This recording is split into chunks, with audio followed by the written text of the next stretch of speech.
All right, guys, how we doing tonight? How's everybody out there listening to us? Powered by Hood News Global, sponsored by Fantastic Stands, One Daytona. We're coming at you live. We're on air tonight from 8 to 10. We got some special guests lined up for you. Brett Wildebeest is on his way. He's going to be here soon. We got Dilly. He's here. How you doing, Dilly? How was your week this week, Dilly? It was fantastic. Bike week in full effect. We got the Canadian spring break, I think. Yeah, right? Terrible drivers, that's all I know. Hey, we went out to Bike Week. Okay, we went out Bike Week Saturday night. We put some videos up on the YouTube channel, on Dick Liberty YouTube.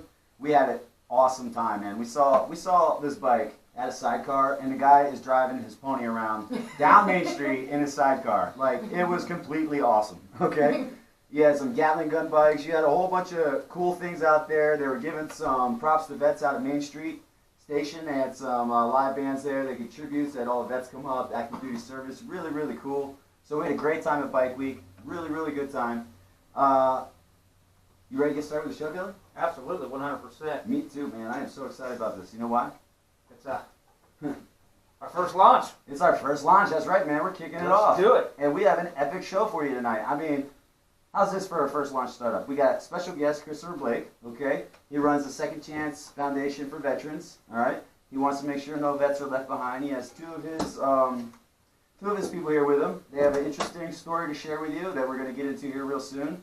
And without further ado, let's get into it. How you doing, Mr. Blake? I'm doing well, sir. How are you? I'm good. Welcome to the show. It's good to have you. Well, thank you, Joshua, and thank you for your service. I understand you're both a Marine and an Army vet. Yes, that is correct. Well, that is just completely awesome, and I want to Just a Marine. Well, you know, Billy's just a Marine.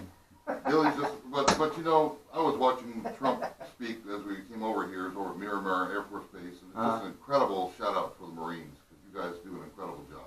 100%. Yeah, Marines, they got it tough. That's why they're the 1% of the 1%, in my opinion. Absolutely. And my special guest, I'm honored to have Tim Tabor, who is a homeless veteran, and along with him is his counterpart, or his help, and her name is Megan. And Hey, go ahead and say hi. Great Hey, job. what's going on, guys? How you doing? Welcome to the show. We're glad you're here. Thank you very much.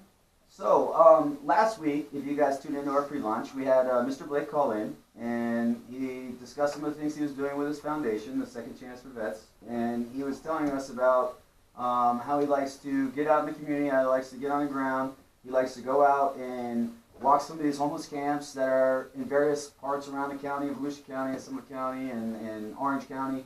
And he wanted to experience those communities and see why there's such an issue with vets being homeless and what things are contributing to that.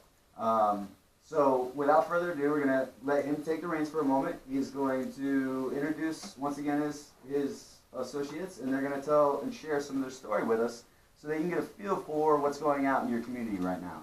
So, Mr. Blake, please. Well, thanks again, Joshua. And, you know, my whole goal and intent with launching the foundation, which is really just a little over a year old now, is to give veterans a second chance so that they can come back and get back on their feet. Because it's a shame, it's unacceptable that any veteran that fought for this country is spending a night on the street in the country he fought for.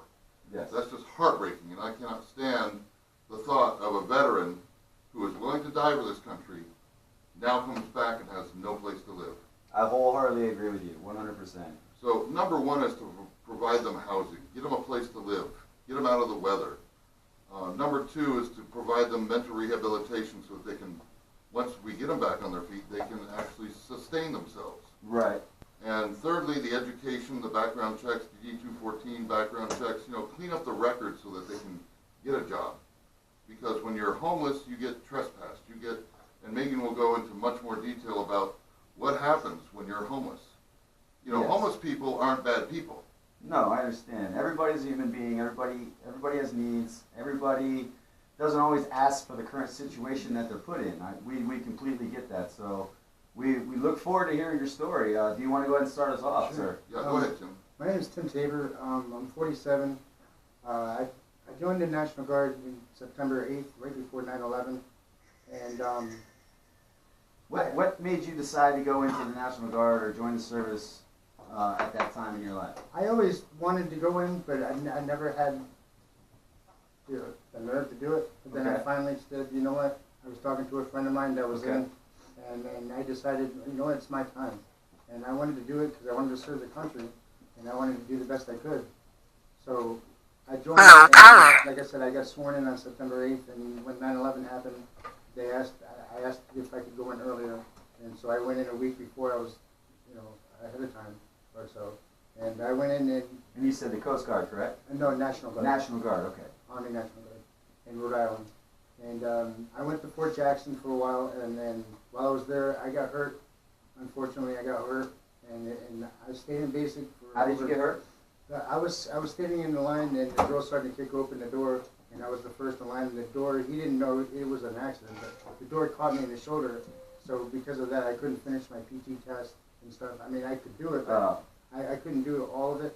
And so they tried to recycle me and put me in the camp to get rehabilitated.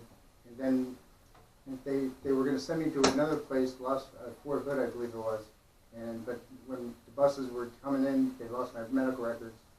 So it held you from transport. Yeah, so when they finally did find them, the buses were already full, so I had to Right. stay there more. And the more I stayed there, the more worse it got, because they kept recycling me, telling me this. How many times did you get recycled? At least 3 times, because I At was least there 3. over 90 days. Okay. And then I never wanted to leave, but since they had drill sergeant school there, and they had other things going on, it was really overcrowded. So they were trying to get people out, so they kind of forced me out. Okay. And Okay.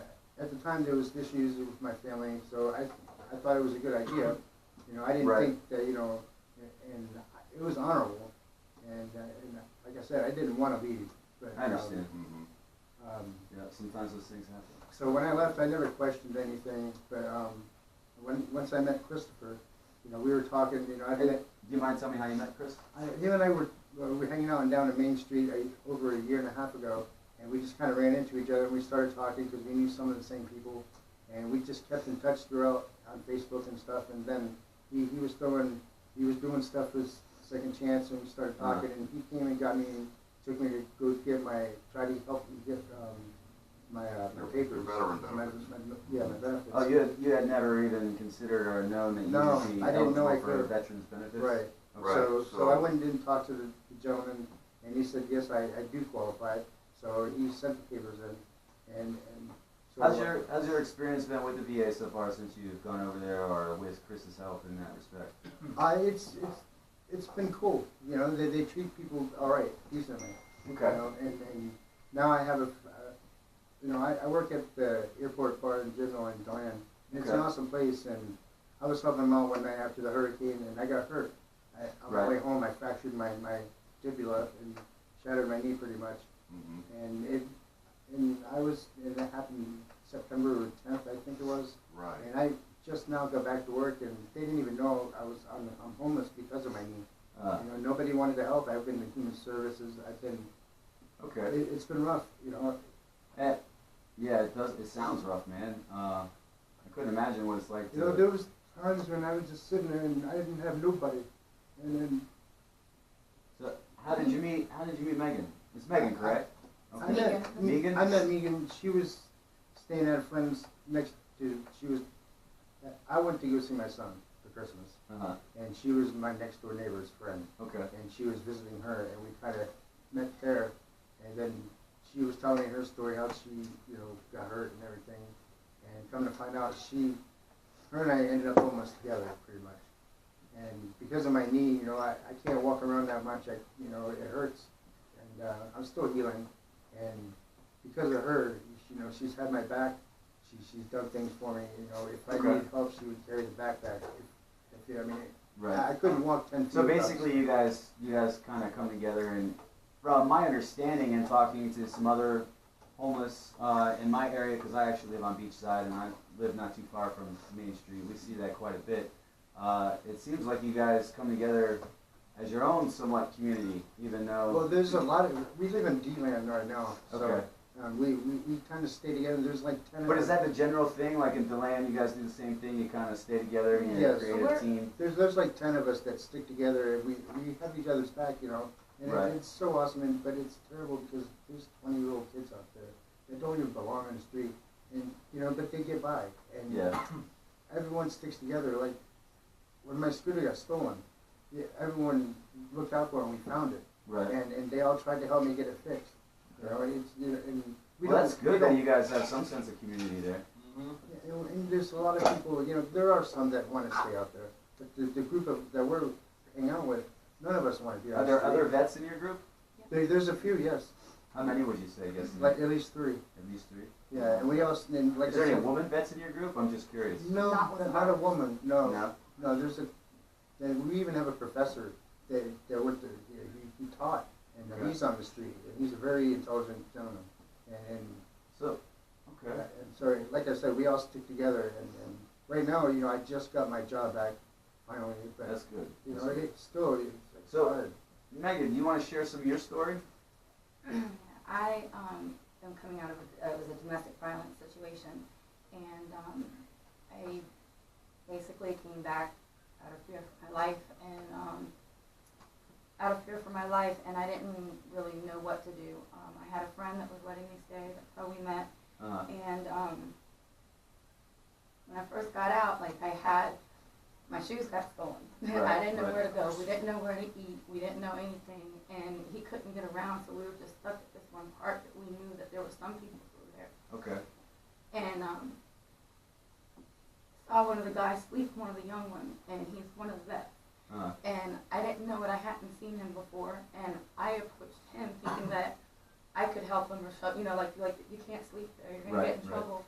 And instead, he was from a different area and he's the one that ended up telling us where to go to eat and how So to shower. And Man, that's awesome. he took the shoes off his feet See, this and is gave them to me. this is why here at Dick Liberty it's so important for us to look out for our vets and why we have such passion for it, because when they serve the service, and just like that, he's got nothing and he's still giving up his shoes off his feet.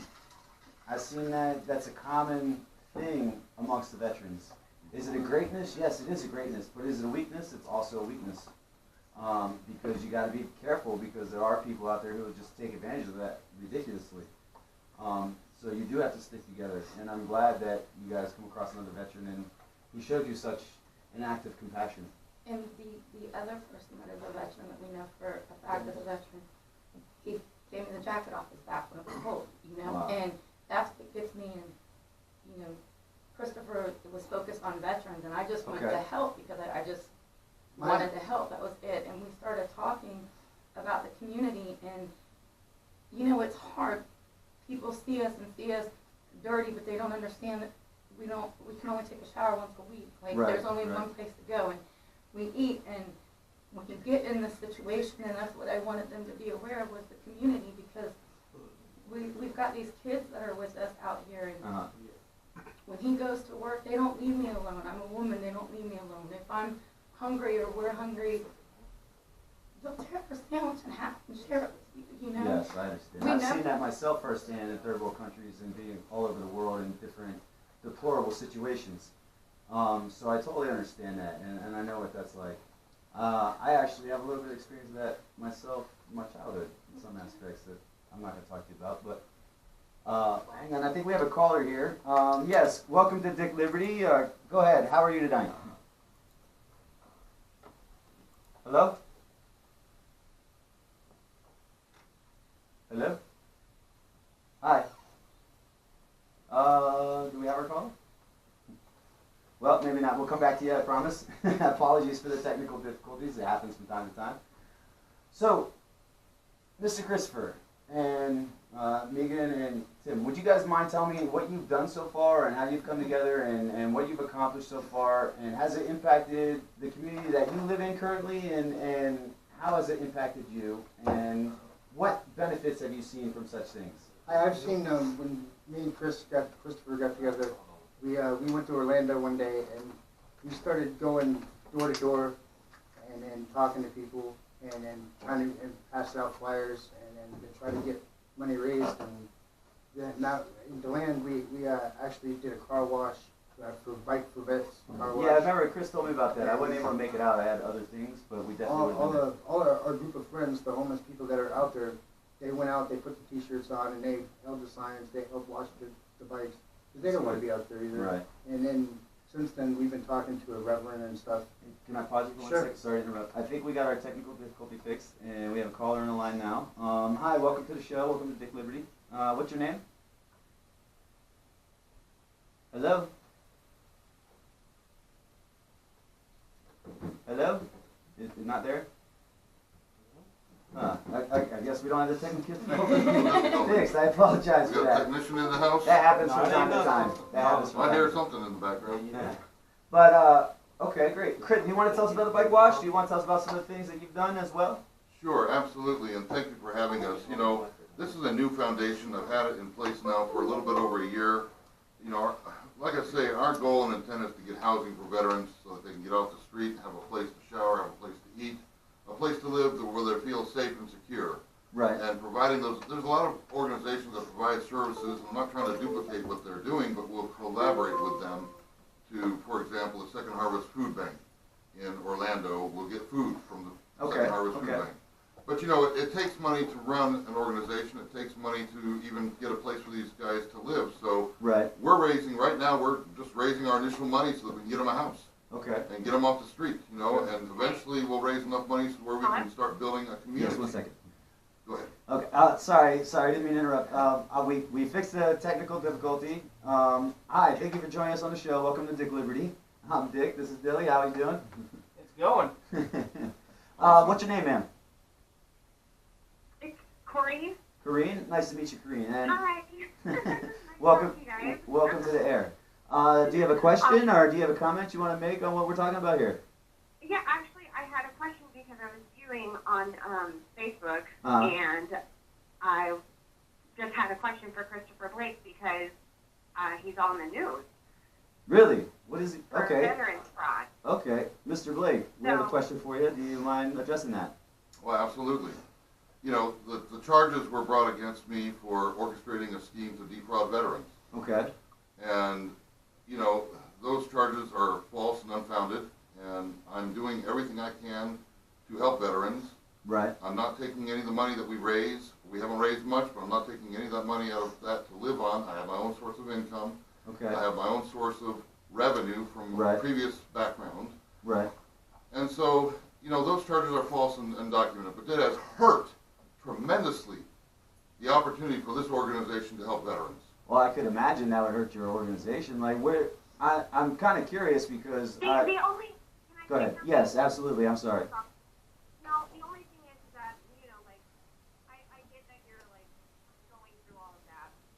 But when I read the articles and stuff like that, I mean, because that's the only thing that I, you know, go off of what the news Right. says. Mm-hmm. But it's like, you did all of this great stuff, but then you wrote checks to it says you wrote checks to them and they bounced. So where did the money go? Well, what happened, we were planning our first major fundraiser over at the DeBerry Golf and Country Club. I was bringing in, you know, a guest professional player, Gerald Briggs from the NFL. He's a friend of Okay. mine. Everything was on track. We were getting some sponsorships. I opened up Right. the doors for all the Right. veteran affiliate organizations to come into the clubhouse and have a table, have representation. Right. But then we had the hurricane hit. Okay. Irma hit. The original date So was did September you 28th. did you actually conduct the event? Actually conduct the event though? I pushed it forward for 30 days and did the event on October 30th. Huh. That wasn't enough time to recover. We weren't able to raise another, you know, I doubled down, spent the money that we had raised trying to double down and draw in more people. But, you know, it just fell apart. And unfortunately, you know, I had made arrangements with the golf course and the hotel. What happened with the checks though? Why did the checks bounce? You said the checks bounced, right? Corinne, that's your name? Corinne? Yeah. Okay, sorry. I apologize for that. I've had a TBR too. My brain's not the best sometimes. Yeah, I had made arrangements with the golf course, Uh-huh. the hotel, and even Gerald Riggs to, you know, that I was going to, I had some other events I was planning, some other fundraising things to offset the loss at the golf event. And before we had a chance to even get started is when the charges were filed. Oh wow. But I had made arrangements with those entities, with with the What? golf course, the hotel, and Gerald Riggs, the hay. Okay, but if you made arrangements with them and everything, why are you still not paid? Why are they still not paid?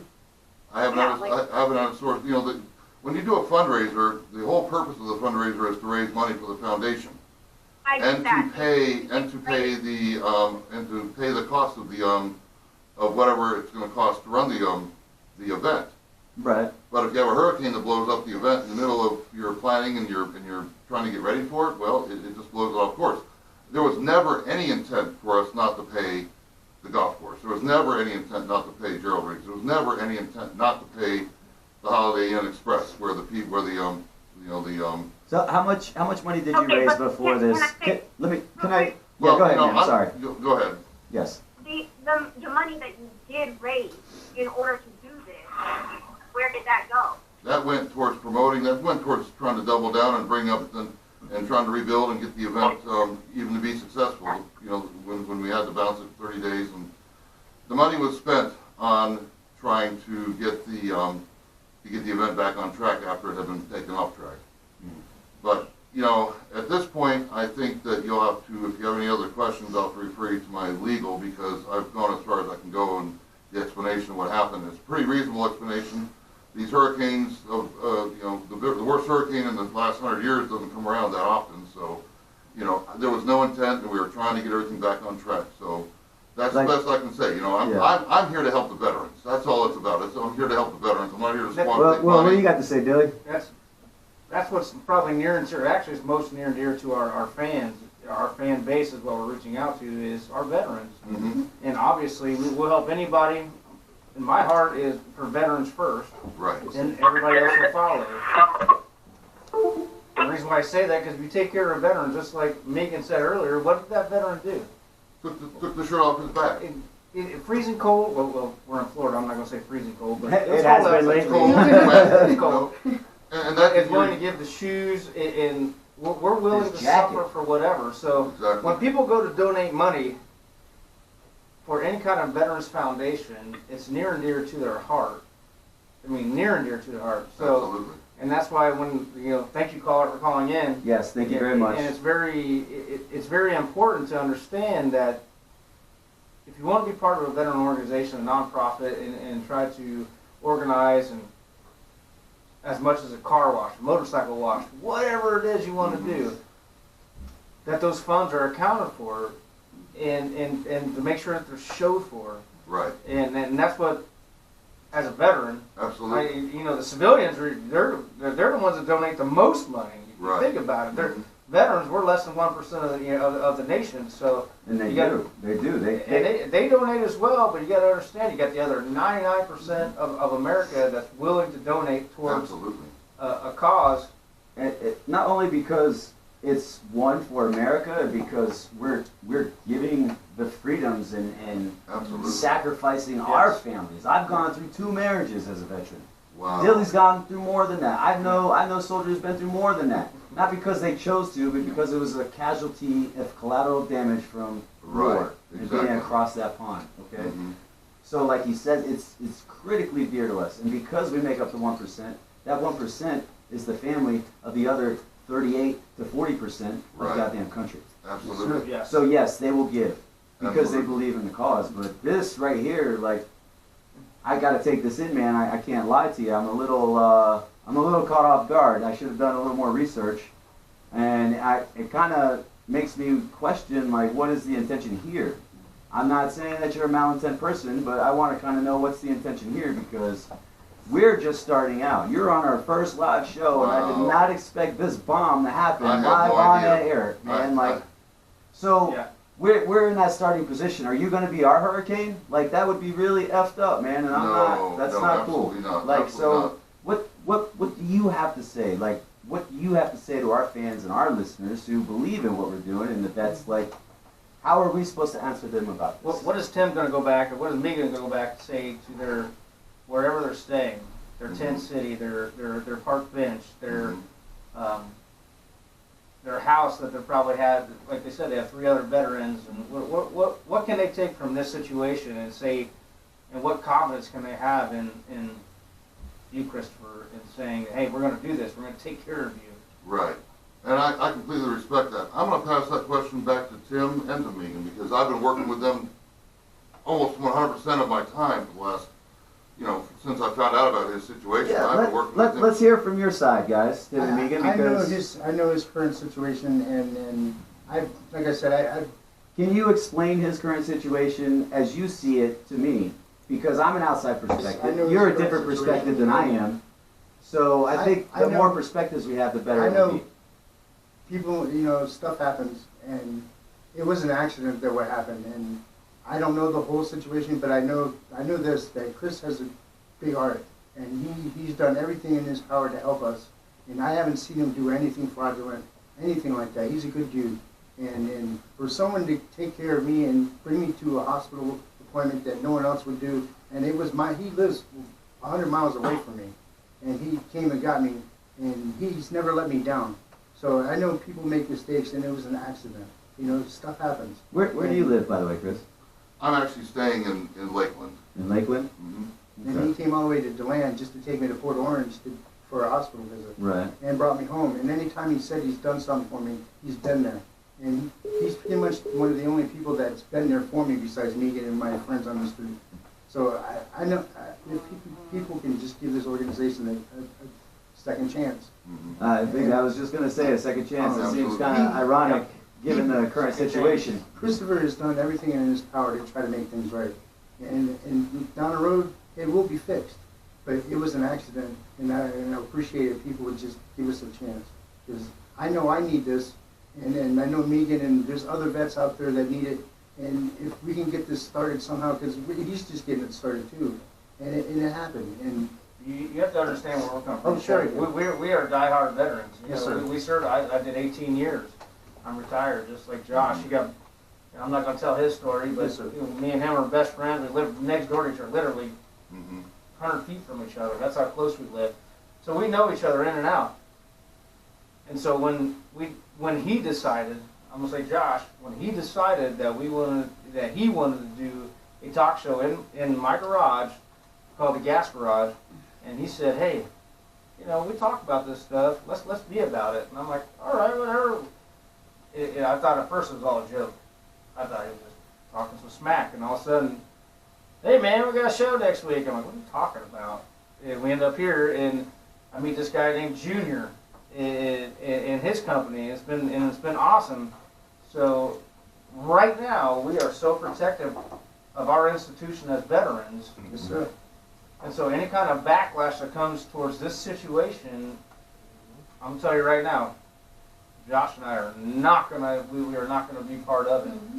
No, absolutely not, man. Because not only, you know why, before we even started this whole radio show, like we started a club and we fed families for Thanksgiving. We worked with the Boys and Girls Club right here in DeLand. That's awesome. I know Yes. them over there. I know members of the board of directors.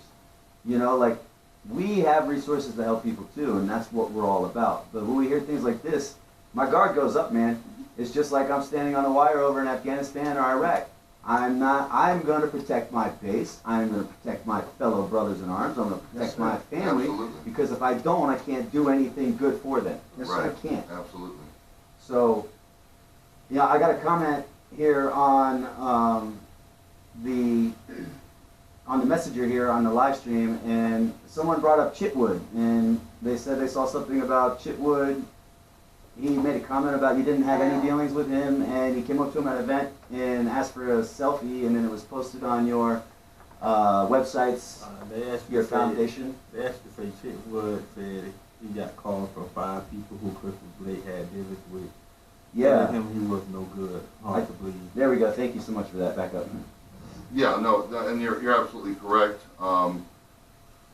Chitwood and I, we met a long time ago, and he even offered to do the honor guard and do different things at my events. He did come and do an honor guard at one of the first events I did, which was a veteran tribute luncheon. I did that in collaboration with the Halifax Health and with the gardens, the Deltona Memorial Gardens, and they came and did the honor guard. Okay.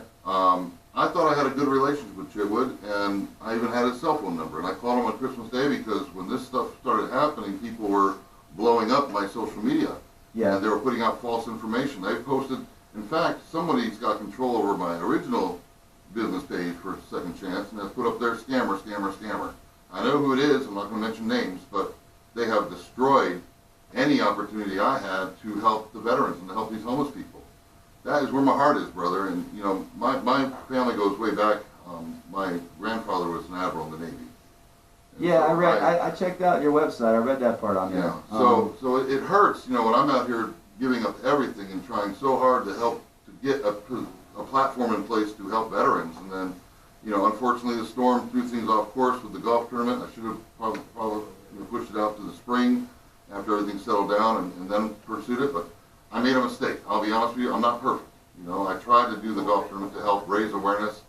I even opened up the clubhouse to all of the veteran support groups, from the American Legion to the VFW, to come in there and have a presence at the clubhouse.